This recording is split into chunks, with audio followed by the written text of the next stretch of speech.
All right. Well, how about it? 4th of July weekend headed our way. A lot of people having that extended weekend. So let's talk about that 4th of July travel. Joining us this morning to help share some insight on what you can expect if you plan to hit the roadways is Megan Cooper with AAA. Megan, glad to have you back here on the digital desk. How's it going?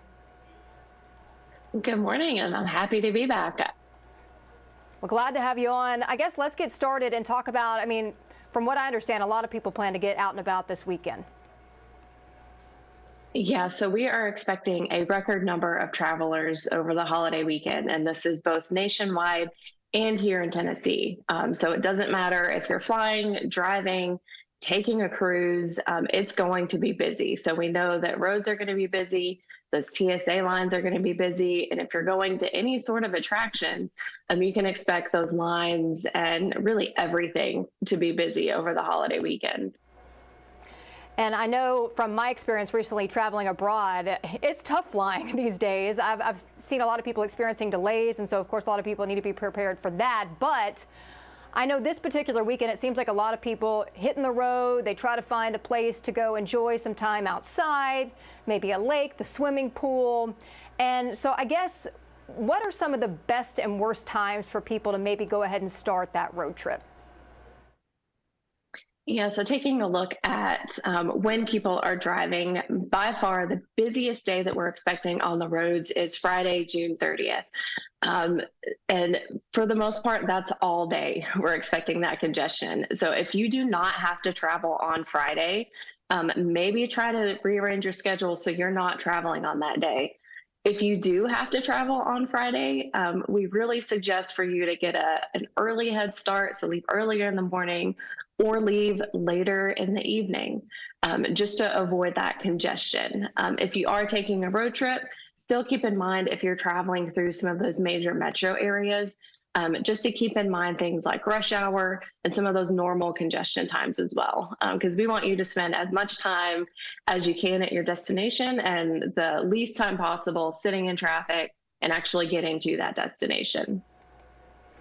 And what about gas prices? How are they holding up heading into the holiday weekend when, like you said, a lot of people are going to be hitting the road? Yeah, so a lot of people are going to be traveling. We're likely going to see that increased demand for gasoline. But the good news is that we are seeing gas prices about $1.30 less than what we were seeing last year. So last year, throughout the summer, we were experiencing the highest recorded ever gas prices. Last 4th of July, we saw the highest on record gas prices. Thankfully, this year, even though gas prices have fluctuated here and there, we're seeing some very cheap gas prices compared to what we were seeing last year. So if you traveled last year and you're planning on taking a road trip this year, you can expect to see, quite a bit of savings at the pump. So maybe take that money and spend it on something a little bit more fun.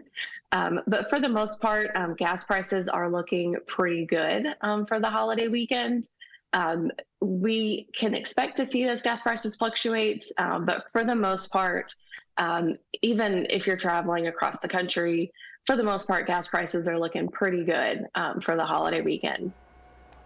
And is it better to fill up maybe now than waiting until Friday, or do you think the prices will probably go up as we get closer? I think gas prices will fluctuate a little bit. I don't think that they're going to fluctuate a lot before we get to the weekend. But I will say, if you are planning on traveling to a big tourist destination, so if you're going to the beach, if you're going to a theme park, just know that it's very likely that those gas prices in those surrounding areas are going to be more expensive than the gas prices at home or on the way to that destination. So to save a little bit of money on gas, maybe try to fill up before you get there or fill up before you head out so you can avoid some of those more expensive gas prices and still, save a little bit of money while you're at it.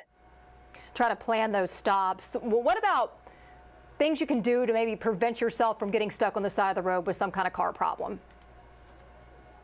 Yeah, so we've seen the weather, we've felt the weather, we know it's very, very hot. And typically what we find throughout the summer months is that our top calls come from issues from battery-related issues, tire issues, and lockouts. So one of the biggest things that you can do is make sure that your vehicle is ready to go with you. So make sure that you're up to date on all of your vehicle maintenance. Go ahead and take an extra look at those tires, take a look at your battery, simple things like that, but then also make sure that you have an emergency kit ready to go in your vehicle. So things like a basic toolkit, jumper cables, but also since it's going to be so hot over the weekend, go ahead and have some extra drinking water, and things like that to help keep you comfortable at the roadside if something should happen. But the big thing is just planning ahead, putting all of those things in your vehicle, checking your vehicle out before you leave. A lot of the issues that we see could have likely been prevented if the vehicle had been checked out beforehand and a little bit of prep work had been done before. Good information as always. Any other summer travel trips, trends that you're seeing? I mean, in terms of hotels, car rentals, things like that you could share with us?